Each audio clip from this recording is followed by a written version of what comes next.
আসসালামু আলাইকুম ওয়া রাহমাতুল্লাহি ওয়া বারাকাতুহু। আলহামদুলিল্লাহ ওয়াসসালাতু ওয়াসসালামু আলা রাসূলিল্লাহি তাআলা আম্মা বা'দ। আল্লাহুম্মা সাল্লি আলা মুহাম্মাদিন ওয়া আলা আলি মুহাম্মাদ কামা সাল্লাইতা আলা ইব্রাহিম ওয়া আলা আলি ইব্রাহিম ইন্নাকা হামিদুম মাজিদ। আল্লাহুম্মা বারিক আলা মুহাম্মাদিন ওয়া আলা আলি মুহাম্মাদ কামা বারাকতা আলা ইব্রাহিম ওয়া আলা আলি ইব্রাহিম ইন্নাকা হামিদুম মাজিদ। আলহামদুলিল্লাহ, আজ 17 সেপ্টেম্বর 2021 সাল, 9 সফর 1443 হিজরি, 2 আশ্বিন 1428 বাংলা। ঢাকার ঐতিহ্যবাহী চাঁদনী চক মার্কেট জামে মসজিদে জুমার নামাজ পড়ার উদ্দেশ্যে যে মহান আল্লাহ তাআলা আমাদেরকে কবুল করেছেন, আসার তৌফিক দিয়েছেন, সুস্থ রেখেছেন, সে মহান আল্লাহ তাআলার দরবারে শুকরিয়াতান বলি আলহামদুলিল্লাহ। আজকে আমাদের খুতবার আলোচ্য বিষয় হচ্ছে ফি ফাদিলাতি হারফিদ দাওলাতিল ইসলামিয়া। ইসলামী রাষ্ট্র পাহারা দেওয়ার কি ফজিলত, মুসলমানদের জান মাল, তাদের ঈমান পাহারা দেওয়ার কি ফজিলত, এ বিষয়ে আজকে আমি আপনাদের সামনে আলোকপাত করতে চাচ্ছি। ওমা তৌফিক ইল্লা বিল্লাহ। আমরা দেখতে পাচ্ছি প্রতিটি রাষ্ট্রেরই পাহারাদার রয়েছে। সেই পাহারাদার সরকারি পাহারাদার, তারপরে বেসরকারি পাহারাদার, আধা সরকারি, বিভিন্ন নামে রয়েছে। সর্বোপরি যারা জনগণ, তারাও কিন্তু রাষ্ট্রের পাহারাদার। এই বিষয়টি আমি কেন এ সময় নিয়ে এসেছি, এই বিষয়টি সম্পর্কে হাদিসের ভিতরে বুখারীতে বিশাল বড় একটা অধ্যায় রয়েছে, কিতাবুল মাগাজি। সেই অধ্যায়টা আমরা খুব কমই আলোচনা করি বিভিন্ন কারণে। কারণ ওই অধ্যায়টার আলোচনা আমাদের সমাজের এক গ্রুপ, একটা শ্রেণী না বুঝে তারা ওটাকে অপছন্দ করে। মাগাজি হলো রাসূল সাল্লাল্লাহু আলাইহি ওয়াসাল্লামের যে যুদ্ধ, জেহাদ, মুসলমানদের যে বিকাশ, ইসলামকে মক্কা মদিনায় টিকায় রাখার জন্য তারা যে সকল পদ্ধতি অবলম্বন করেছেন, সেগুলি হলো কিতাবুল মাগাজি। এবং এই অধ্যায়টি অনেক বড় অধ্যায়। আর বড় হওয়ার কারণ আমরা বুঝতে পারি, যেটার যত বেশি গুরুত্ব সেটার আলোচনাও তত বেশি হয়েছে, ঠিক কিনা বলেন? যেহেতু অনেক বড় অধ্যায়, এবং আপনারা সংক্ষেপে রিয়াজুস সালিহিনের ভিতরে এই হাদিসগুলো আপনারা দেখতে পাবেন। রিয়াজুস সালিহিনের 4 খণ্ড আমি প্রায়ই বলে থাকি যে আমরা মূল বুখারী শরীফ পড়ার সুযোগ আমাদের কম হয়, মুসলিম শরীফ পড়ার সুযোগ আমাদের কম হয়। সংক্ষিপ্ত আকারে আপনি রিয়াজুস সালিহিন যে 4 খণ্ডের যে বাংলার আল্লামা নববী রাহিমাহুল্লাহ তাআলা, তিনি ওখান থেকে কিতাবুল মাগাজির থেকে কিছু হাদিস তিনি নিয়েছেন। তবে এই হাদিসগুলির ব্যাপারে আল্লামা নববী রাহিমাহুল্লাহ তাআলা বলেছেন যে আমি রিয়াজুস সালিহিনের ভিতরে কোনো জয়ীফ, দুর্বল হাদিসকে আমি স্থান দেইনি। অর্থাৎ উনি তাহাকিক করে, বিশ্লেষণ করে যে হাদিসগুলো সহি ওনার কাছে মনে হয়েছে, মাপকাঠিতে যেটাকে সহি মনে হয়েছে, সে হাদিসগুলি কিন্তু রিয়াজুস সালিহিনের ভিতরে উনি সন্নিবেশিত করেছেন। তো সেজন্য হাদিসের উনি অবস্থাও বর্ণনা করেছেন। যেই হাদিস জয়ীফ সেটাকে জয়ীফ বলেছেন, যেই হাদিস হাসান সেটাকে হাসান বলেছেন, এবং যেই হাদিস মাউজু বলেছেন, মাতরুক, তারপরে মারফু, মাওকুফ। হাদিসের কিন্তু অনেকগুলো ভাগ আছে। এরপরে মোতাওয়াতের, মাশহুর, খবরে আহাদ, এগুলি তো আছেই। আমি এই যে নামগুলো বলছি এগুলি কিন্তু হাদিসের ভাগ। এ ভাগ কেন? যে হাদিসের অবস্থা অনুযায়ী, বর্ণনাকারীর অবস্থা অনুযায়ী কিন্তু এই ভাগগুলো হয়েছে। যারা বর্ণনা করেছেন, আমরা এখানে দেখেন হাজারো মুসল্লি ভাইয়েরা রয়েছি, আমরা এই হাজার ব্যক্তিরা সবাই কি বিশ্বস্ততার দিক থেকে সবাই কি একেবারে সমান না? কারো কারো কথাকে আমরা অনেক গুরুত্ব দিয়ে থাকি, আর কারো কারো কথার আমরা মোটেই গুরুত্ব দেই না, আছে কিনা বলেন? ঠিক এই হাদিসকে এই যে এতগুলো ভাগে বিভক্ত হয়েছে এই কারণে। তা আমি কিতাবুল মাগাজি থেকে আল্লামা নববী রহিমাহুল্লাহ তাআলা রিয়াজুস সালিহিনের ভিতরে অনেকগুলো হাদিস এনেছেন। আমি সব তো আর বলতে পারবো না, হয়তো বা কয়েকটা হাদিস বলতে পারবো। যে রাষ্ট্রের পাহারাদার, দেখেন আমাদের দেশ বাংলাদেশ, সবাই বলি আলহামদুলিল্লাহ, আমরা একটা স্বাধীন রাষ্ট্রে বসবাস করতেছি। স্বাধীনতার যে কি মর্যাদা, যারা এখনো স্বাধীনতা পায় নাই তারা বুঝতে পারে, ঠিক কিনা বলেন? কাশ্মীর আজকে দেখেন কত বছর ধরে চেষ্টা করছে, স্বাধীনতা পায় নাই।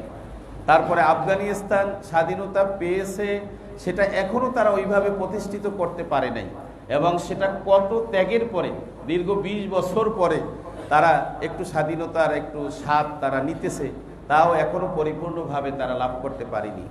তা আমরা সেই হিসেবে বাংলাদেশ একটি স্বাধীন রাষ্ট্র, আমাদের এই দেশটিকে পাহারা দেওয়ার জন্যে রাষ্ট্রীয়ভাবে আমাদের অনেক বাহিনী রয়েছে। যেমন প্রথমত বলতে হয় সেনাবাহিনী, সবচেয়ে যারা বেশি ট্রেনিং প্রাপ্ত এবং ভারী অস্ত্র যারা চালাতে সক্ষম, সেই বাহিনীটির নাম হলো সেনাবাহিনী। সবচেয়ে বেশি তারা বেশি দক্ষতা অর্জন করেছেন, এবং তারা সবচেয়ে ভারী ভারী অস্ত্র চালাতে জানেন। কারণ আমরা তো নর্মাল যে সকল অস্ত্র দেখি, এই বন্দুক, রাইফেল, এগুলি ছাড়াও কিন্তু আরও অনেক ভারী ভারী অস্ত্র আছে। আপনারা যদি নেটে সার্চ দেন, পেপার পত্রিকায় যদি দেখেন, তাহলে দেখবেন। আর আমি যেগুলো আমি পেপার পত্রিকায় পেয়েছি, বইতে পেয়েছি, সেগুলিই আমি বলতেছি। আমাদের বাংলাদেশে প্রথম যারা সবচেয়ে বেশি শক্তিশালী দায়িত্ব পালন করে থাকেন রাষ্ট্রীয় পাহারাদার হিসাবে, তারা হলেন সেনাবাহিনী। এই সামরিক সেনাবাহিনী, এদের ভিতরেও কিন্তু অ্যাক্টিভ এবং ইনঅ্যাক্টিভ রয়েছে। যারা অ্যাক্টিভ, সে অ্যাক্টিভদের সংখ্যা একটু কমাইয়া বাড়াইয়া বলা হয়, সঠিক সংখ্যাটি বলা হয় না, যাতে করে শত্রুরা এখান থেকে কোনো তথ্য নিতে না পারে। তারপরেও একটা ধারণা কিন্তু আছে।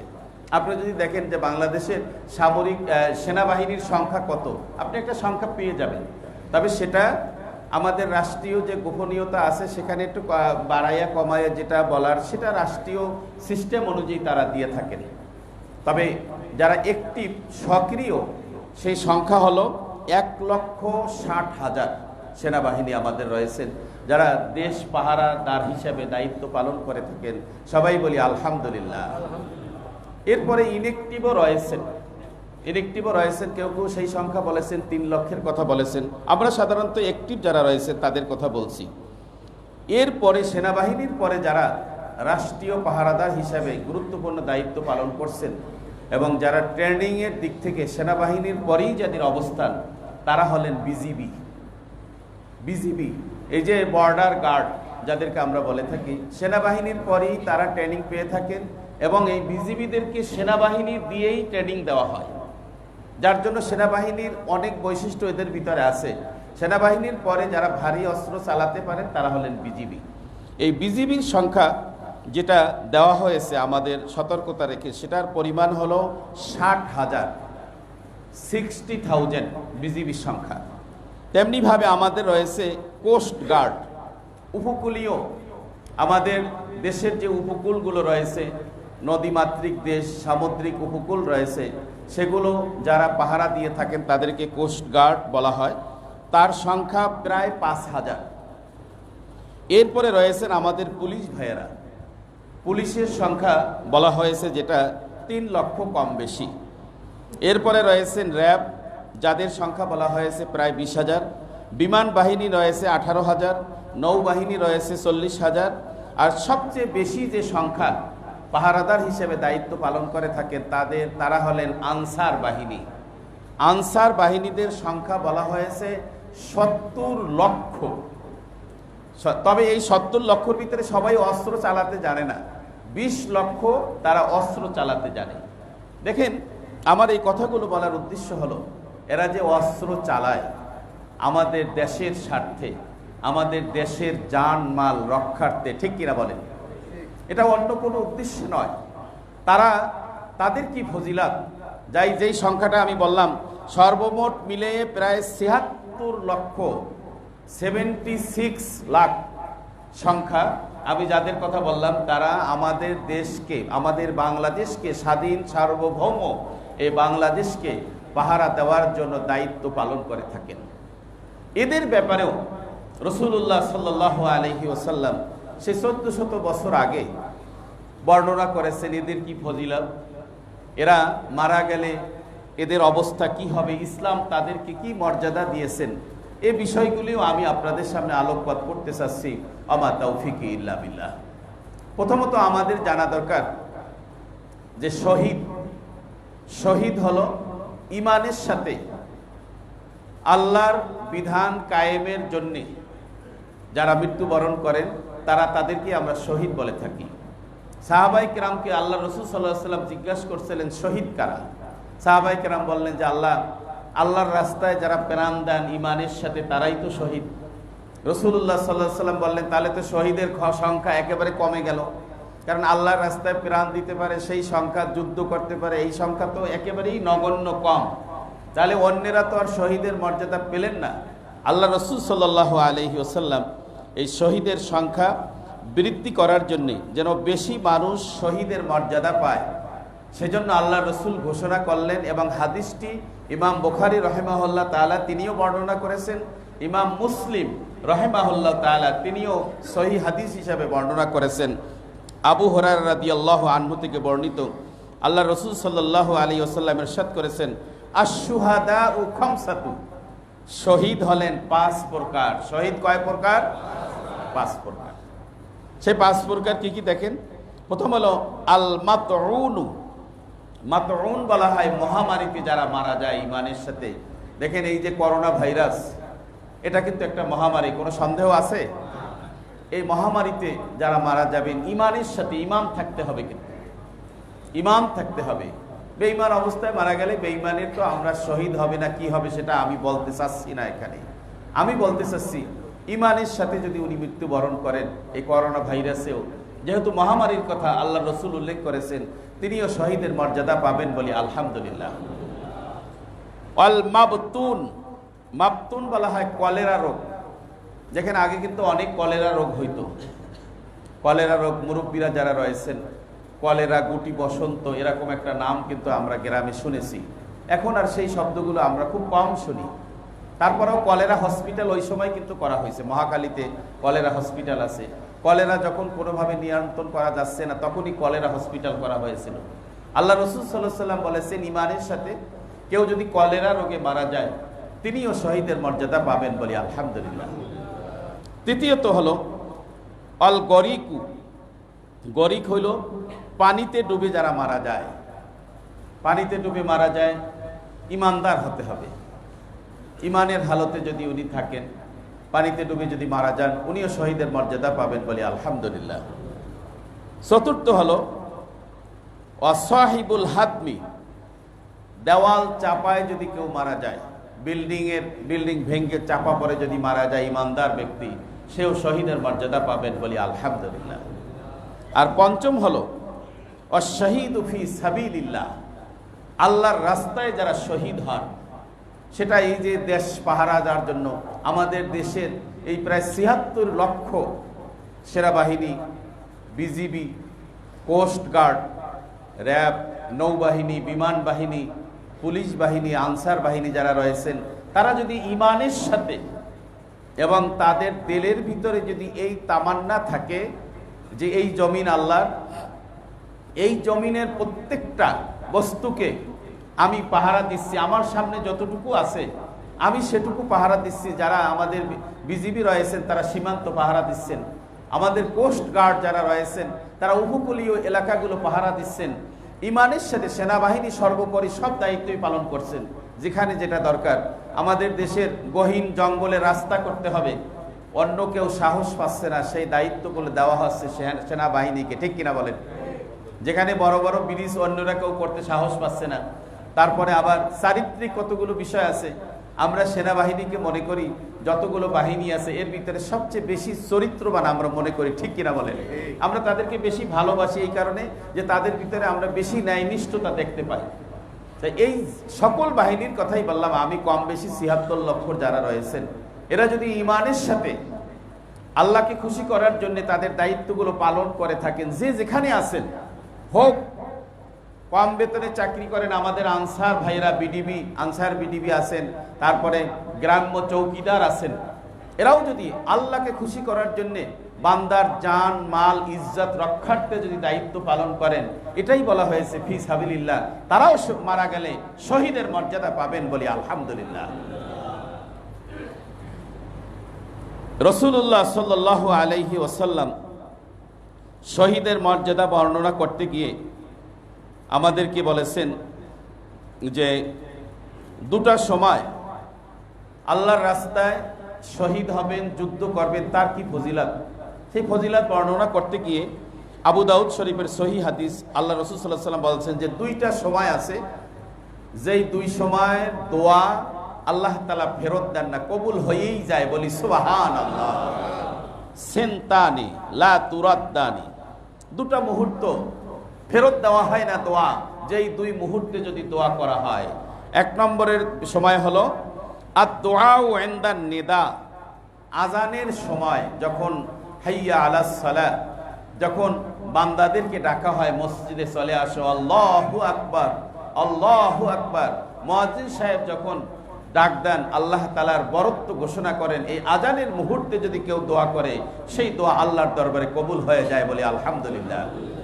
দ্বিতীয়ত হলো ওয়াইন্দাল বাস হিনা ইউলহিমু বাদুহুম বাদান, যুদ্ধের সময়, যেই সময় দুই পক্ষে যুদ্ধ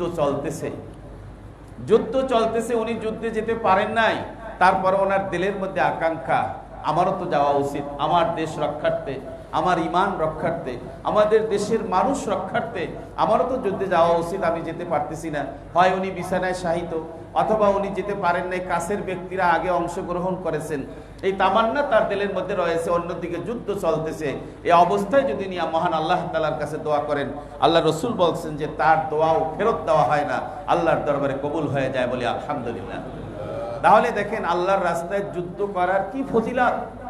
আমাদের এই ভাইয়েরা যারা আমাদের দেশ রক্ষার্থে কাজ করতেছেন, কত বড় ফজিলতের মধ্যে তারা রয়েছেন, যদি তারা ঈমানের হালতে থাকেন, যদি তারা তাদের সেই দিলের মধ্যে নিয়াত যদি খালেস থাকে, সহি থাকে, যে আমি আমার দেশ রক্ষার্থে, দেশের সম্পদ রক্ষার্থে আমি আমার জীবন দরকার হয় আমি বিলিয়ে দেব, জীবন দরকার হয় আমি শহীদ হয়ে যাব, তার দিলের মধ্যে ওই তামান্না থাকতে হবে।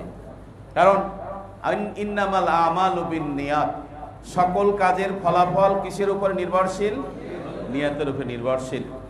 কেউ যদি মনে করে যে আমি 20 লক্ষ টাকা দিয়ে চাকরি নিছি অমুক পদে, এখন এই টাকাটা কিভাবে উঠা যায়, 20 লক্ষে 20 কোটি কেমনে আদায় করা যায়, এই নিয়তে যদি কেউ চাকরি নেয়, তাহলে বিসমিল্লাহই তো গলত হয়ে গেল, বিসমিল্লাহই গলত হয়ে গেল। তাহলে উনি যদি এই অবস্থায় মারা যায়, উনি তো আর দেশ রক্ষার্থে উনি চাকরি নেন নাই, উনি ইমানের হালাতে সওয়াব লাভ করবেন এই উদ্দেশ্য তো চাকরি নেন নাই। ওনার উদ্দেশ্য হলো 20 লক্ষ দিছি 20 কোটি কামাই করে বেরিয়ে আসবো, বলি নাউজুবিল্লাহ। এ ধরনের মানসিকতা যেন আমাদের না থাকে। আপনার কোনো কারণে অপারগ হয়ে যদি আপনি ঘুষ দেন, কথাটা আমি স্পষ্ট বলছি, অপারগতা কি? অপারগতা হলো যে এই চাকরিটা আপনি পাওয়ার উপযুক্ত, এই চাকরিতে যেই সকল চাহিদা চাওয়া হয়েছে, যারা শিক্ষা চাওয়া হয়েছে মাস্টার্স পাস, আপনার মাস্টার্স রয়েছে, আরও যেই সকল যোগ্যতা চাওয়া হয়েছে, লম্বা এত ফিট হতে হবে, সেনাবাহিনীর বড় অফিসার, আপনার এগুলি সব রয়েছে। এখন দেখা গেল আপনি সিলেক্ট হয়েছেন, সিলেক্ট হওয়ার পরে বলা হলো যে 20 লক্ষ বা 10 লক্ষ টাকা না দিলে চাকরি হবে না। আপনি চিন্তা করতেছেন কি করব, অনেক কষ্ট করে, আপনার সামর্থ্য নাই, তারপরেও গ্রামের পৈতৃক সম্পত্তি পর্যন্ত বিক্রি করে চাকরিতে লাগায়, আছে কিনা এমন? আমরা কি পরিস্থিতিতে দেখেন পড়ে গেছি। আপনি কিন্তু ওটার হকদার, আপনি টাকা না দিলে যে টাকা দেবে তাকে নিয়ে যাবে, এমন পরিস্থিতি হয় কিনা বলেন?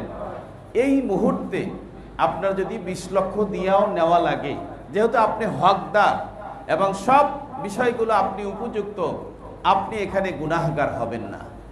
কিন্তু যদি এমন হয় চাইছে MA পাস, আপনি মেট্রিক পাস, আপনার একজন মামা খালু আছে উপরস্থ বড় অফিসার, তার মাধ্যমে পরামর্শ কইরা কিছু টাকা পয়সা দিয়া ওই যে MA পাসটাকে মেট্রিক পাস দিয়ে আপনি ওটাকে টাকা দিয়ে যদি আপনি পূরণ করতে চান, তাহলে ওইটা হলো হারাম হারাম হারাম। আর আগের যেটা বলছি সেটা হলো দায় ঠেকা আপনি দিয়েছেন, আপনি ওটা দিতে প্রস্তুত না, আপনি উপযুক্ত। কিন্তু অনুপযুক্ত ব্যক্তি যদি টাকা দিয়ে উপযুক্ত বানায়, সেটাকেই ডাইরেক্ট হারাম ঘুষ বলা হয়। এবং যারা আপনাকে ঠেকায় নিল, তারা কিন্তু এই হারাম নিয়ে কিয়ামতের ময়দানে উঠবে। অনেক বড় ন্যায়বান ব্যক্তি, ন্যায়নিষ্ঠ ব্যক্তি, কিন্তু দেখা যাবে যে চাকরি নেওয়ার ক্ষেত্রে উনি লক্ষ লক্ষ টাকা নিয়েছেন জনগণের থেকে, বড় বস্তায় বেঁধে মাথায় করে কিয়ামতের ময়দানে উঠবে, যে দেখা যাইবে যে অমুক সাহেব যে যত চাকরি নিয়েছে ওনার অধীনে সকলের থেকে 20 লক্ষ করে খাইছে। তা কিয়ামত পর্যন্ত বা উনি মরণ পর্যন্ত যা হবে সকল খারাপ বস্তা নিয়ে উনি মাথায় করে উঠবে। জোরে সরে বলি নাউজুবিল্লাহ। আমার ভাইয়েরা, রাসূল সাল্লাল্লাহু আলাইহি ওয়াসাল্লাম শহীদের মর্যাদা কিভাবে দিয়েছেন, আল্লাহর রাস্তায় জিহাদের মর্যাদা কিভাবে দিয়েছেন, যুদ্ধের মর্যাদা কিভাবে দিয়েছেন। আল্লাহ রাসূল বলছেন, মা ইয়াজিদু শাহীদু মিন মাসলিল কতলি ইল্লা কামা ইয়াজিদু আহাদুকুম মিন মাসলিল করসা। কোন শহীদ ব্যক্তি যখন মারা যায়, সে কতটুকু ব্যথা অনুভব করে। আল্লাহ রাসূল বলছেন যে পিঁপড়ায় কামড় দিলে যত ছোট্ট ব্যথা, পিঁপড়ার কামড় অত অনেক সময় গায়ে মালুমও হয় না, ঠিক মরণের যন্ত্রণা, সাকরাতুল মাউত, মৃত্যুর যন্ত্রণা শহীদের ঠিক পিঁপড়ার কামড়ের মতো অনুভব হয়। বলি সুবহানাল্লাহ, আর একবার বলি আলহামদুলিল্লাহ। কত মর্যাদা, কত মর্যাদা! দেখেন, আমরা তো মরতেই হবে আমাদেরকে, কিন্তু আমি যদি শহীদ হয়ে মরতে পারি, আমি যদি ইসলামের জন্য মরতে পারি, আমি যদি আমার রাষ্ট্রের জন্য মরতে পারি ইমানের হালতে, সেটা কতই না সৌভাগ্যের ব্যাপার। রাসূলুল্লাহ সাল্লাল্লাহু আলাইহি ওয়াসাল্লাম ইরশাদ করেছেন যে দিলের মধ্যে যদি আকাঙ্ক্ষা থাকে, উনি যুদ্ধও করতে পারে না, কিন্তু দিলের মধ্যে তার আকাঙ্ক্ষা আছে, তবে সেটা সাচ্চা দিলে আকাঙ্ক্ষা থাকতে হবে। মান তালাবা শাহিদা সাদিকান, যে তার দিলের মধ্যে শহীদ হওয়ার আকাঙ্ক্ষা আছে। কেন শহীদ হবে? উনি কি আত্মহত্যা করবে? না না, আত্মহত্যা হারাম, কবিরা গুনাহ। মুসলমান তো আত্মহত্যা করতে পারে না, মুসলমান থাকে না, সে আত্মহত্যা করবে কেন? এটা ভিন্ন মাসালা। আমি যেটা বলতে চাচ্ছি যে সাচ্চা দিলের মধ্যে যদি দরকার হয়, আমার রাষ্ট্র রক্ষার্থে, ইমান রক্ষার্থে যদি দরকার হয়, তাহলে আমি শহীদ হতেও প্রস্তুত রয়েছি। এইরকম সাচ্চা দিল যদি কারো থাকে, উতিয়াহা ওয়ালাউ লাম তুসিবহু, কিন্তু সে শহীদ হওয়ার জন্য যেতেও পারে নাই, যুদ্ধে অংশগ্রহণও করতে পারে নাই, কিন্তু তার দিলের মধ্যে আকাঙ্ক্ষা ছিল যদি দরকার হয় তাহলে আমিও প্রস্তুত আছি। এরকম সাচ্চা দিল যদি কারো তৈরি হয়ে থাকে, আল্লাহ রাসূল বলছেন সে মারা গেলে সেও শহীদের মর্যাদা পাবেন। বলি আলহামদুলিল্লাহ। দিলের মধ্যে আকাঙ্ক্ষা থাকতে হবে। তেমনি ভাবে দেখেন, আমাদের এই বাহিনীদের ভিতরে অনেকগুলো অস্ত্র যেরকম ট্রেনিং দেওয়া থাকে, তারা ঘোড়ার ট্রেনিং নিয়ে থাকেন, তীরন্দাজ রয়েছে। রাসূল সাল্লাল্লাহু আলাইহি সাল্লামের জমানায়, আমরা আগের জমানায় আমরা দেখি তাদের যুদ্ধের যে কলাকৌশল ছিল, ঘোড়া, উট, তারপরে তীর নিক্ষেপ, এই তরবারি, এগুলির মাধ্যমে তারা যুদ্ধ পরিচালনা করতেন। এর পরবর্তীতে আমরা দেখতে পাচ্ছি এই যে বন্দুক জাতীয় যে যুদ্ধগুলো, আর বর্তমানে আমরা দেখতে পাচ্ছি ক্ষেপণাস্ত্র, এই যে বিভিন্ন রকম মর্টার, বড় বড় যে আমরা অস্ত্রগুলো যেগুলো দেখতে পাচ্ছি অত্যাধুনিক, এগুলি দিয়ে। এখন এই যে ঘোড়া, জিহাদের জন্য আল্লাহর রাস্তায় যদি দরকার হয় যুদ্ধ করা, সেজন্য যদি একজনে কেউ ঘোড়া লালন পালন করে, ঘোড়া, আমি কি বুঝাতে পারছি? ঘোড়া যদি কেউ লালন পালন করে, ঘোড়া, রাসূলুল্লাহ সাল্লাল্লাহু আলাইহি ওয়াসাল্লাম মর্যাদা বুঝাতে গিয়ে বলেছেন যে যেই ঘোড়াটি সে লালন পালন করবে, সেই ঘোড়াটি কিয়ামতের ময়দানে মিজানে ওজন দিয়ে তার পক্ষে নেকামল দেওয়া হবে। বলি সুবহানাল্লাহ। আরও বলেছেন, দেখেন, সেই ঘোড়ার যে খাবার, যেই খাবার সে খায়, ভুসি, খড়, ভুসা, ভুসি, ঘাস, পাতা যেগুলো খায়, সেগুলো ওজন দেওয়া হবে তার পক্ষে। এমন কি বলা হয়েছে সেই ঘোড়া যে লেদা পায়খানা করে, সে প্রস্রাব যা করে, এটা গুরুত্ব বোঝানোর জন্য বলা হয়েছে, সেগুলিও তার নেকামল হিসাবে ওই বান্দার আমল নামায় কিয়ামতে তার মিজানের পাল্লায় ওজন দেওয়া হবে। বলি সুবহানাল্লাহ। এটা বুখারী শরীফের হাদিস, রিয়াজুস সালিহিনের ভিতরে আপনারা এই হাদিসটি দেখতে পাবেন। তাহলে ইসলামের জন্য, শাহাদাতের জন্য আপনি যদি ঘোড়া লালন পালন করেন, আপনি বলতে পারেন আমার তো ঘোড়া নাই, আমি একটা গরু, ষাঁড় গরু আমি যত্ন করে রাখি, যদি দরকার হয় তাহলে আমি এটা দিয়েই আমি যাব, আল্লাহর রাস্তায় বেরিয়ে যাব যদি দরকার হয়। যার যেরকম আছে, আপনার আর কিছু নেই, ছোট্ট একটা চাকু আপনি ধার দিয়েই রাখলেন যদি দরকার হয়। আগে কিন্তু যুদ্ধের আকাঙ্ক্ষা করা যাবে না, যে যুদ্ধ এখানে গেছি, রাসূল সাল্লাল্লাহু আলাইহি ওয়াসাল্লাম সাহাবায়ে কিরামদেরকে বলছেন যে তোমরা এখানে আসছো যদি দরকার হয় যুদ্ধ করব। কিন্তু আমরা যুদ্ধ কইরা সব মাইরা ফেলাবো এই আকাঙ্ক্ষা করা যাবে না। পরিস্থিতিতে আমরা যদি পড়ি তাহলে আমরা যুদ্ধ করব, অর্থাৎ প্রস্তুত রাখা। কিন্তু যুদ্ধ করতেই হবে এরকম না, কিন্তু প্রস্তুত, যদি দরকার হয় তাহলে আমি যুদ্ধ করব, এই মানসিকতা থাকতে হবে। দেখেন, কেউ যদি শাহাদতের প্রার্থনা করে, শহীদ হওয়ার প্রার্থনা করে যে আল্লাহ আমি আপনার রাস্তায় যদি দরকার হয় তাহলে আমি আমার প্রাণটা আমি ইসলামের জন্য, দ্বীনের জন্য, আমার রাষ্ট্রের জন্য আমি দিব, এরকম যদি কেউ নিয়াত করে, এবং ওয়াইন মাতা আলা ফিরাশিহি, কিন্তু সে মারা গেছে বিছানায় বৈশা, যুদ্ধের ময়দানে সে যেতেই পারে নাই, কিন্তু সবসময় দোয়া করতো আল্লাহ আমি প্রস্তুত, আমার যদি দরকার হয় এই কাজের জন্য, আল্লাহ আপনার সন্তুষ্টির জন্য যদি আমার দরকার হয় তাহলে আমি রেডি আছি, আল্লাহ আমার যা আছে আমি রেডি আছি, আমার না থাকলেও একটা বাঁশের লাঠি আছে ওইটা নিয়েই আমি আছি রেডি। অর্থাৎ এই তামান্না, দেখেন আমি কিন্তু কোনটা বোঝাতে চাচ্ছি আপনারা সেটা ধরে নেবেন, যে দিলের মধ্যে তামান্না থাকা, লে ইলাই কালিমাতিল্লাহ, আল্লাহর কালেমা সমুন্নত করার জন্যে আমি প্রস্তুত আছি, রেডি আছি। কিন্তু উনি মারা গেছেন বিছানায় বসে। আল্লাহ রসুল বলছেন যে এই ব্যক্তিকে মানাজিলুস শুহাদা, মানাজিলুস শুহাদা, শহীদের মর্যাদা আল্লাহ তাকে দিয়ে থাকেন, বলি আলহামদুলিল্লাহ। মারা গেছেন বিছানায়, কিন্তু দিলের ভিতরে তামান্না ছিল যদি দরকার হয় তাহলে আমি রেডি আছি, আল্লাহ তাকে দিবেন। মুসলিম শরীফের হাদিস। তীরন্দাজি শিক্ষা, তীর মারা শিক্ষা ইসলামের জন্য। দেখেন এখানে ওয়াইদু লাহুম মাস্তাতাতুম মিন কুওয়াতিন, সূরাতুল আনফালের 60 নম্বর আয়াত আপনারা দেখেন, সূরাতুল আনফালের 60 নম্বর আয়াত, আল্লাহ রাসূল সাল্লাল্লাহু আলাইহি ওয়াসাল্লাম সেখান থেকে একটা অংশ তিনি উল্লেখ করেছেন, ওয়াইদু লাহুম মাস্তাতাতুম মিন কুওয়াতিন, যে তোমরা প্রস্তুতি নাও। আমাদের দেশে সেনাবাহিনী যারা রয়েছেন, সম্মানিত সেনাবাহিনী যারা রয়েছেন, সম্মানিত পুলিশ বাহিনী যারা রয়েছেন, সবাই কিন্তু ডিউটিতে সবাইকে দেওয়া হয়নি, রিজার্ভ কিছু সৈন্য কিন্তু আমাদের রেখে দেওয়া হয়েছে। এরা হলো প্রস্তুত রাখা, যে কোনো সময় সাইনেল বাজানো হবে, বাজানের সাথে সাথে তারা বেরিয়ে আসবেন ব্যারাক থেকে, তারা রেডি, তারা রেডি। এমনকি বলা হয়েছে বাসা বাড়িতে থাকলেও সেখান থেকেও এসেও যুদ্ধে অংশগ্রহণ করতে হবে। যারা সেনাবাহিনীতে চাকরি করেছেন তারা আরো ভালো জানেন, আমি একটু বই পুস্তক পড়ে যা জেনেছি সেগুলিই বলতেছি আমি। তাহলে আল্লাহ রসুল সাল্লাল্লাহু আলাইহি ওয়াসাল্লাম যে এই কোরআনুল কারীমের যে আয়াতটি তিনি তেলাওয়াত করেছেন, ওয়াইদু লাহুম মাস্তাতাতুম মিন কুওয়াতিন, তোমার যা শক্তি আছে সেইটা তুমি রেডি রাখো, প্রস্তুত রাখো। প্রস্তুত রাখা সেটাও কিন্তু আমাদের ইমানেরই দায়িত্ব। সূরাতুল আনফালের এই 60 নম্বর আয়াত বদরের যুদ্ধকে কেন্দ্র করে এখানে নাজিল হয়েছে, এবং আল্লাহ তাআলা এখানে বলেছেন যেটা মাস্তাতাতুম মিন কুওয়াতি ওয়া মির রিবাতিল খাইল, শক্তি আর অশ্ব বাহিনী। দেখেন এই শক্তির কথা যদি বলা হয়, যেই সময়ে যেই শক্তি, যেই সময়ে যেই শক্তি, বর্তমান জমানায় শক্তি বলতে শুধু গায়ের শক্তি নয়, আপনার অত্যাধুনিক যেই শক্তিগুলো রয়েছে সেগুলিও কিন্তু আপনার রপ্ত থাকা দরকার।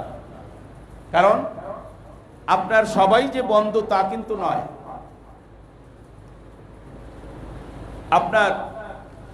আপনার কি পরিমাণ শক্তি আছে এটা কিন্তু পাশের রাষ্ট্র আপনাকে খোঁজখবর নিচ্ছে। আমাদের সম্পর্কে মিয়ানমার জানে, ভারত জানে, পাকিস্তান জানে, আমাদের আশেপাশে যারা ঘিরে আছেন, যে আমাদের কি পরিমাণ শক্তি আছে, ওই অনুযায়ী তারা আমাদের সাথে আচরণ করে। আমাদের যদি মনে করে শক্তি বেশি তাহলে তারা একটু দমনে থাকে, আর যদি মনে করে আমাদেরকে দুর্বল দুর্বল মনে করলে কিন্তু তারা তাদের শক্তিমত্তা বেশি দেখাতে চান। আল্লাহ রসুল সাল্লাল্লাহু আলাইহি ওয়াসাল্লাম এখানে মাস্তাতাতুম মিন কুওয়াতিন, এই কুওয়াতিন মানে শক্তির সম্পর্কে বলেছেন, আলা ইন্নাল কুওয়ার রমিউ, আলা ইন্নাল কুওয়ার রমিউ, আলা ইন্নাল কুওয়ার রমিউ। মুসলিম শরীফের হাদিস 3 বার বলছেন যে এখানে যে শক্তির কথা আল্লাহ বলছেন সেটা হলো তীর নিক্ষেপের শক্তি, সেটা হলো তীর নিক্ষেপের শক্তি, সেটা হলো তীর নিক্ষেপের শক্তি। বিষয়টা কত গুরুত্বপূর্ণ, 3 বার বলছেন আল্লাহ রসুল। এটা হলো আর রমিউ, রমিউ মানে হলো তীর নিক্ষেপ, অর্থাৎ তোমরা তীর কেমনে নিক্ষেপ করতে হয় সেটা তোমরা জেনে রাখবা। কারো গায়ে তুমি তীর নিক্ষেপ করবা না, যদি তোমার দরকার হয় তাহলে যেন তুমি তীর নিক্ষেপ করতে পারো, সেই প্রশিক্ষণ যেন তোমার থাকে। আল্লাহ তাআলার আয়াতের এই ব্যাখ্যা আল্লাহ রসুল সাল্লাল্লাহু আলাইহি সাল্লাম আর রমিউ দিয়ে করেছেন।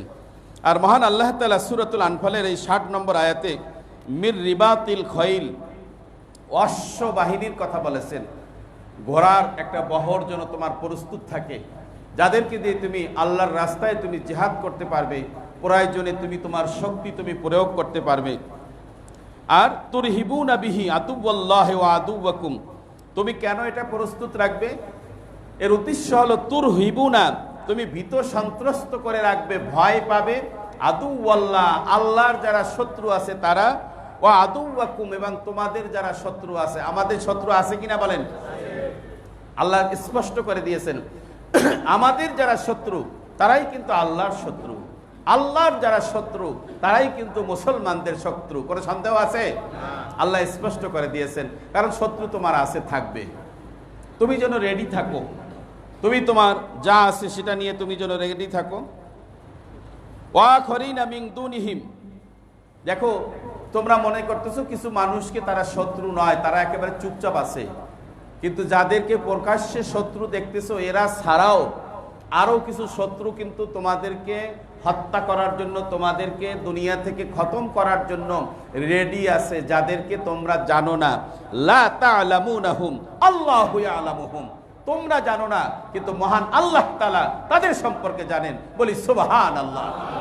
দেখেন কত বড় সতর্ক করেছেন যে তোমাদের শত্রু আছে, তোমরা জানো না। লা তা'লামুহুম, তাদের সম্পর্কে তোমরা জানো না, আল্লাহু ইয়া'লামুহুম, কিন্তু আল্লাহ জানেন যে তোমাদের সেই লুকায়িত শত্রু কিন্তু আছে, তারা যে কোনো সময় মাথা চারা দিয়ে উঠতে পারে, তোমাদেরকে তারা ধ্বংস করে ফেলতে পারে। এজন্য তোমরা রেডি থাকো, তোমাদের যা আছে। আমা তুনফিকু মিন শাইইন ফি সাবিলিল্লাহি ইউওয়াফা ইলাইকুম ওয়া আনতুম লা তুযলামুন। আল্লাহ বলতেছেন তোমরা যেভাবে অন্যান্য আনুষঙ্গিক বস্তু যেভাবে প্রস্তুত রাখবে, সেই সাথে ইনফাক ফি সাবিলিল্লাহ, অর্থ তোমরা রেডি রাখবা, অর্থ রেডি রাখবা। কারণ শক্তি আর অর্থ হাদিস শরীফের ভিতরে এবং কোরআনুল কারীমের আয়াতে আমাদেরকে রেডি রাখতে বলেছেন। আমাদের শক্তি, কলা কৌশল এবং অন্যান্য যে যন্ত্রপাতি যেগুলো আছে সেগুলো, আর একটা হলো অর্থ। তোমার অর্থ যেন নিয়ে না যায়, কারণ তোমার অর্থ যদি সে কৌশলে নিয়ে যায় তাহলে তুমি কিন্তু দুর্বল হয়ে যাবে, তুমি কিন্তু দুর্বল হয়ে যাবে। তোমার অর্থ যেন কৌশলে সে টেনে নিয়ে না যায়। দেখেন কত বড় আমাদের কল্যাণকামী মহান আল্লাহ তাআলা, জোরে সোরে বলি সুবহানাল্লাহ। মহান আল্লাহ তাআলা এই একই সূরা সূরাতুল আনফালের 65 নম্বর আয়াতে বলতেছেন, ইয়া আইয়ুহান নাবিয়্যু হাররিদিল মুমিনিনা আলাল কিতাল। ইয়া আইয়ুহান নাবিয়্যু, হে নবী, হাররিদ, উৎসাহ দেন, উদ্বুদ্ধ করেন, আলাল মুমিনিনা, মুমিনদেরকে, লিল কিতাল, জিহাদের জন্য, জিহাদের জন্য তাদেরকে আপনি উদ্বুদ্ধ করেন। আমি আপনাদেরকে জিহাদের জন্য যে উদ্বুদ্ধ করতেছি, অর্থাৎ এর মানে হলো যে আপনারা যদি দরকার হয়, আমাদের জীবনে যদি দরকার হয় তাহলে যেন আমরা রেডি থাকি, সেটা কিন্তু বলছেন। আমাদের দেশ রক্ষা, ঈমান রক্ষা, জান মাল ইজ্জত আবরু রক্ষার জন্য যদি দরকার হয় রেডি থাকা কিন্তু আমাদের জন্য বাধ্যতামূলক। কারণ আপনার কিছুই রেডি নাই, হঠাৎ করে আপনি কেমনে কোন দিক দিয়ে ধরতে হয় উল্টা ধরে আপনি যদি গুলি দেন তো নিজের গুলি নিজের গায়ে লেগে যেতে পারে, পারে কিনা বলেন? এরকম যেন বোকা মুসলমান আল্লাহ পছন্দ করেন না। যারা একটু বুদ্ধি বিবেক আছে তাদেরকে আল্লাহ পছন্দ করেন। যে যত বড় মুসলিম সে তত বেশি এক্সপার্ট, বুদ্ধিমান, ইসলামের বিষয়ে বুদ্ধিমান। টাকা কামানোর বিষয়ে বুদ্ধিমান না তা না, হ্যাঁ টাকা কামাই করবে এই উদ্দেশ্যে যে আমার টাকা যা দরকার হবে ইসলামের জন্য আমি সব খরচ করার জন্য প্রস্তুত রয়েছি, বলি আলহামদুলিল্লাহ। তার টাকা কামানোর উদ্দেশ্য থাকবে এটা যে আমার জীবদ্দশায় যদি আমি এরকম কোনো মহতি, এরকম কোনো ভালো কাজ যদি আমি পেয়ে যাই তো সব আমি বিলীন করে দিব, আমি যেন সেখানে সর্বোচ্চ দাতা যেন আমি থাকতে পারি, এরকম মানসিকতা নিয়ে সে টাকা কামাই করবে। শুধু দুনিয়ায় কয়টা বিল্ডিং, কয় পোটলা টাকা হইল, কত কোটি টাকা হইলো, এটা মাঝে মাঝে গণবে। মালাহু আদাদা, মাল কামাইবে আর গণবে না, না এটা মুসলমানের কাজ না। আল্লাহ এটাকে ঘৃণা করেছেন যে ওয়াইলুল লিকুল্লি হুমাজাতিল লুমাজা আল্লাযী জামা মালাও ওয়া আদাদা, আল্লাযী জামা মালা, মাল জমা করে, ওয়া আদাদার গুনে গুনে দেখে যে কত টাকা হয়েছে, আহারে কতগুলা বান্ডিল। মুসলমান এই বান্ডিন গোনার জন্য মুসলমানের জন্ম হয়নি। মুসলমান রেডি থাকার জন্য যদি দরকার হয় ইসলামের জন্য সেটা সে তার সব উজাড় করে দেওয়ার জন্য সে প্রস্তুত থাকবে। এজন্যই সে গুইনা রাখবে যে আমার কি পরিমাণ আছে, ইসলামের জন্য আমি কি কি কিনতে পারবো না পারবো, এই বিষয়ে সে সচেতন থাকবে।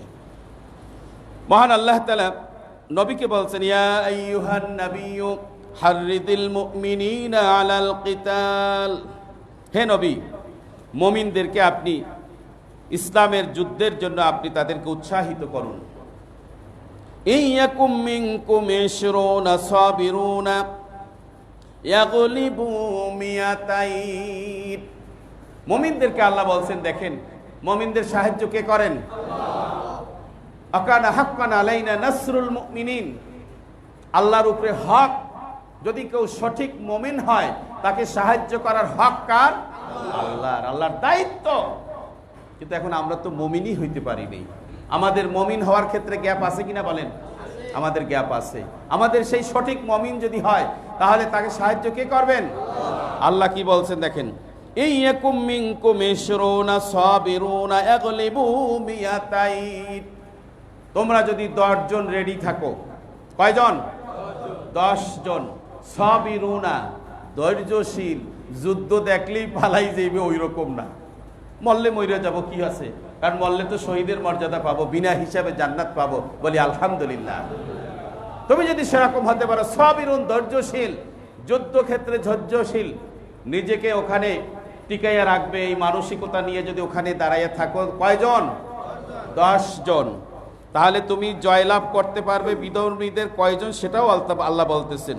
ইয়াগলিবু মিয়াতাইন, 200 লোককে পরাজিত করে আল্লাহ তোমাকে বিজয় দিবেন, বলি সুবহানাল্লাহ। তাহলে মুসলমান কয়জন? বিধর্মী কয়জন? 200।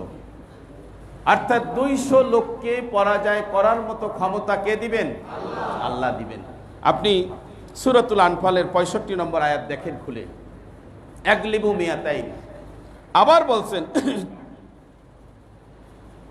ওয়াইয়াকুম মিনকুম মিয়াতুন ইয়াগলিবু আলফাম মিনাল্লাযীনা কাফারু, যদি তুমি 100 লোক রেডি থাকো, সবুর করে রেডি থাকো, যদি প্রস্তুত থাকো, যদি দরকার হয় তাহলে মহান আল্লাহ তাআলা আলফাম মিনাল্লাযীনা কাফারু, কাফেরদের 1000-এর উপরে তোমাকে বিজয় দিবেন, বলি সুবহানাল্লাহ। কে দিবেন? আল্লাহ। তাহলে মুসলমানদের সাথে কে আছেন? আল্লাহর সাথে থাকলে আর ভয়ের কোনো কারণ আছে? কেন আমরা এত ভয় পাচ্ছি? আমাদের ঈমান দুর্বল, ওই কারণে ভয় পাচ্ছি। যার যেরকম ঈমান তার সেরকম সাহসিকতা। সাহাবায়ে কেরামের কোটি কোটি টাকা ছিল না, তারা বড় বড় শিক্ষিত ছিলেন না, কিন্তু তারা ঈমানে মজবুত ছিলেন। দেখেন সাহাবায়ে কেরাম এত বড় খোলাফায়ে রাশিদিন হয়েছেন, রাষ্ট্র পরিচালনা করছেন, বই কয়টা পড়ছেন? কয়টা বই পড়ে? একটা মাত্র বই। সেই বইটার নাম কি বলেন তো? কোরআন। কোরআন ছাড়া আর কোনো বই আছিল নাকি? কোরআন ছাড়া অন্য কোনো বই কিন্তু ছিল না। ওই একটা বই পড়ে, একটা বইয়ে শিক্ষা লাভ করে ইসলামী রাষ্ট্র মক্কা মদিনা খোলাফায়ে রাশিদিন, তাদের পরের যুগ আল্লাহ রাসূল বলছেন খয়রুল কুরুনি করনি, উত্তম যুগ হইল আমার যুগ। সুম্মাল্লাযীনা ইয়ালুনাহুম, এর পরের যুগ। সুম্মাল্লাযীনা ইয়ালুনাহুম, এর পরের যুগ। সমস্ত যুগের লোকেরা কয়টা বই পড়ে রাষ্ট্র পরিচালনা করেছেন? একটা বইয়ে শিক্ষিত হয়ে তারা শুধু রাষ্ট্রই না, তাদের সব পারিবারিক থেকে শুরু করে আন্তর্জাতিক পর্যন্ত সকল ক্ষেত্রে তারা পরিচালনা করেছেন, তারা অভিজ্ঞতা নিয়েছেন। কয়টা বই থেকে? একটা বই থেকে। দেখেন, ওই বইটাই আমরা অনেকে পড়তেও জানি না, ঠিক কিনা বলেন? পড়তেও জানি না। আপনি তো ফরজ তো বিসমিল্লাহি, তো আপনি ধরা বিসমিল্লাহি, তো আপনি গলতের মধ্যে আছেন। একটা বই যেটা পড়তে বলছে ওইটা পড়েন নাই, আর যেগুলো পড়তে বলে নাই, নিষেধ করে নাই, ওইগুলো আপনি পইরা বইসা রয়েছেন, ঠিক কিনা বলেন? আল্লাহ তাআলা যেই বইটা সন্তানদেরকে পড়তে বলছে, পড়াইতে বলছেন, ওই বইটা খালি পড়াই নাই, এছাড়া যা আছে সব পড়াইছি আমার ছেলে মেয়েকে। এই অবস্থা আমাদের মধ্যে আছে কিনা বলেন? আছে। এবং ওইগুলিরই মর্যাদা বেশি। কয় ইংলিশ মিডিয়াম পড়ে। আমি বললাম, তো বাংলা মিডিয়ামের খবর কি? কয় বাংলা ভালো করে বলতে পারে না। কয় আরবি এত খবরই নেই। বুঝতে পারছেন? আরবি তো খবরই নেই। এজন্য ইংলিশ, আজকে কোন মাস ইংলিশ বলেন তো? কোন মাস? সেপ্টেম্বর মাস। আরবি কোন মাস? সফর মাস। আমি তো একটু আগেও বলছি, আরবির খবরই নেই আমাদের। বাংলা কিছু থোড়া থোড়া আমরা পারি। বাংলা কোন মাস? আশ্বিন মাস। কিছু কিছু মনে রাখি বাংলা, আর ইংলিশটা সবচেয়ে বেশি মনে রাখি। অর্থাৎ ইংলিশ ক্যালেন্ডারের অবস্থা আমাদের যেরকম, ইসলামের অবস্থাটাও ঠিক একই রকম আমাদের। আমি কি বেশি বললাম নাকি? বেশি বলছি নাকি? আমাদের অবস্থা একই রকমের। কারণ কি জানেন? আমাদেরকে ইসলাম শিখতে দেয় নাই। এই যে যারা ব্রিটিশ ছিল, তারা এমনভাবে ওইটাকে গলা টিপে ধরছে, মুসলমান যেন ইসলাম শিখতে না পারে। সিলেবাস তারা তৈরি করে দিয়েছে, কোনটা কোরআনের কোনটা পর্ব আর কোনটা পর্ব না, এটা ওরা সিলেবাস করছে। চিন্তা করে দেখেন কত দুর্দশা ছিল আমাদের। জোরে সরে বলি নাউযুবিল্লাহ। মুসলমান, ওয়াইদু লাহুম মাসতাতাতুম মিন কুওয়াতিন, আপনি যদি ওইরকম রেডি না থাকেন, তাহলে আপনার উপরে কিন্তু আবার ওইরকম জালেম আইসা বসবে, আপনাকে আবার টিপে ধরবে। আপনার ইসলাম সম্পর্কে আপনি কিছুই জানতে পারবেন না। জোরে সরে বলি নাউযুবিল্লাহ। আমার ভাইরা, আমি খুব তাড়াতাড়ি আমার আলোচনা শেষ করে দিচ্ছি। আমার কথা বলার উদ্দেশ্য হলো যে বিদ্যা আর কৌশল, মারিফুল কোরআনের 920 পৃষ্ঠায় তাফসীর কারক উল্লেখ করেছেন বিভিন্ন রেওয়ায়েত দিয়ে, যে মুসলমানদের শত্রুর মোকাবেলা করার জন্য বিদ্যা আর কৌশল দুটা বিষয় তাকে অর্জন করতে হবে। বিদ্যা আপনাকে জানতে হবে, আর কৌশল আপনাকে শিখতে হবে। পৃথিবীতে সবচেয়ে বর্তমানে বেশি উপকৃত হচ্ছে যারা যে যত বেশি কৌশলী। আজকে এই যে বারবার আমরা ইসরায়েলকে দোষারোপ করি, মোসাদকে দোষারোপ করি, কিন্তু আমি একদিকে তাদেরকে ধন্যবাদ দিছি এই কারণে, অত্যাচারী সে জালেম হতে পারে, কিন্তু সে কিন্তু শক্তিশালী, সে কিন্তু তার শক্তি অর্জন করেছে। আপনি কৌশল করে দেখেন, আজকে আমাদের তামাম জাহানের সমস্ত মুসলমানকে 3 ভাগ করে তারা গবেষণা করতেছে। কয় ভাগ? মুসলমানদেরকে 3 ভাগ করছে।